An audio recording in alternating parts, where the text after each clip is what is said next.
Hair cut বাতিল ও আমানত ফিরে পাওয়ার দাবিতে বাংলাদেশ ব্যাংকের সামনে মানববন্ধন করছে বাংলাদেশ ভুক্তভোগী ব্যাংক আমানতকারী অ্যাসোসিয়েশন। আমরা সরাসরি সেখানে সহকর্মী আতাউর রহমান নিয়নের সঙ্গে যুক্ত হচ্ছি।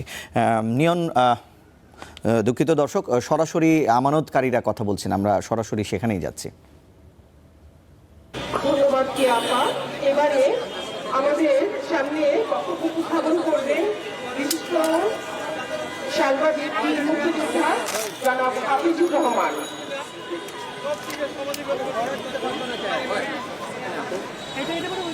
বিসমিল্লাহির রহমানির রহিম। সম্মানিত উপস্থিতি এবং ভুক্তভোগী ইসলামী ব্যাংক গ্রাহক এবং আমানতকারী অসহায় সদস্যবৃন্দ, আসসালামু আলাইকুম ওয়া রাহমাতুল্লাহ। আপনারা ইসলামী ব্যাংকের নাম শুনে, ইসলামের নাম শুনে, সুদমুক্ত ব্যাংকের নাম শুনে বিশ্বাস করে আপনাদের গচ্ছিত আমানতকে তাদের কাছে জমা দিয়েছিলেন। আপনাদের ঠিকা হওয়ার কথা ছিল ব্যাংকের বুথে, ব্যাংকের আঙ্গিনায়, ব্যাংকের ম্যানেজার টেবিলে এবং ব্যাংকের স্টাফদের টেবিলে, কিন্তু আজকে আপনাদের ঠিকানা হয়েছে ঢাকার রাজপথের মতিঝিলে। এটা এই জাতির জন্য চরম লজ্জাকর বিষয়। আমি একটি জিনিস আজকে স্মরণ করব যে আমি বাংলাদেশ ব্যাংকের গভর্নরকে কোনো কথা বলবো না, আমি মাননীয় অর্থমন্ত্রীকে কোনো কথা বলবো না। আমি একটি ঐতিহাসিক বিষয় আজকে আপনাদের সামনে সাংবাদিকবৃন্দকে সাক্ষী করে আমাদের মাননীয় প্রধানমন্ত্রীর টেবিলে আমার বক্তব্য যাতে পৌঁছে, সেই জন্য আমি ঐতিহাসিক একটি স্মরণীয় ঘটনা বলব। আমাদের মরহুম শহীদ প্রেসিডেন্ট জিয়াউর রহমান সাহেব যখন প্রেসিডেন্ট নির্বাচিত হয়েছিলেন, তিনি যখন 1979 সালের জুন মাসে সৌদি আরব সফরে গেলেন, তখন বাদশা খানের এবং সৌদি আরবের ইসলামী ব্যাংকের যে আইডিবি ব্যাংকের যিনি চেয়ারম্যান ছিলেন, ওনাদের সমন্বয়ে একটি বৈঠক হয়েছিল।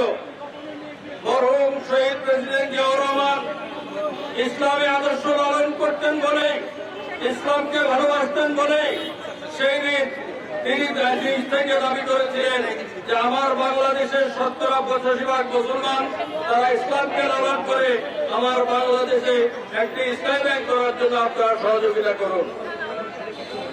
তার আলোকেই সেই দিন যে সৌদি আরবের পক্ষ থেকে মরহুম শহীদ প্রেসিডেন্ট জিয়াউর রহমানকে যখন আশ্বস্ত করা হল, 1982 সালে আইডিবি ব্যাংকের নেতৃত্বে একটি প্রতিনিধি দল এসে বাংলাদেশে ইসলামী ব্যাংক করার জন্য যে উদ্যোগ নিয়েছিল, সেই উদ্যোগকে দাওয়াই জানায় 1983 সালে সর্বপ্রথম ইসলামী ব্যাংক বাংলাদেশ নামে একটি প্রধান ব্যাংক যে তার সূচনা করে, এবং এই ব্যাংক প্রতিষ্ঠার সাথে সাথে এদেশের সাধারণ মুসলিম জনগণ তথা সর্বস্তরের মানুষ পঙ্গপালের মতো এই ব্যাংকের মধ্যে যখন নিজেদেরকে জড়িয়ে পড়ল এবং যেভাবে ইসলামী ব্যাংকের তারল্যতা দেখা দিল, সেই তারল্যতার কারণে হাঁটি হাঁটি পা পা করে 10 বছরের মাথায় দেখা গেল যে ইসলামী ব্যাংক এশিয়ার শ্রেষ্ঠ ব্যাংকে পরিণত হল। আমি ইসলামী ব্যাংক সচেতন গ্রাহকের ফোরামের পক্ষ থেকে আপনাদের 5টি ইসলামী ব্যাংকের সম্মিলিত জমাকারী যে ফোরাম আছে, আপনাদের সাথে একাত্মতা ঘোষণা করার জন্য আজকে এখানে উপস্থিত হয়েছি। আমি একটা জিনিস বলবো, যিনি আজকে দেশের রাষ্ট্রপ্রধান, যিনি আজকে দেশের কর্ণধার, আমরা বলি আমাদের তারুণ্যের অহংকার, পিতামাতার যে সাহসী সন্তান, আমাদের মাননীয় প্রধানমন্ত্রী, আপনি আজকে ক্ষমতার কেন্দ্রবিন্দুতে আছেন। আপনি দেশের প্রত্যেকটি জিনিস পালন করেন, আপনার হুকুমে সবকিছু পরিচালিত হচ্ছে।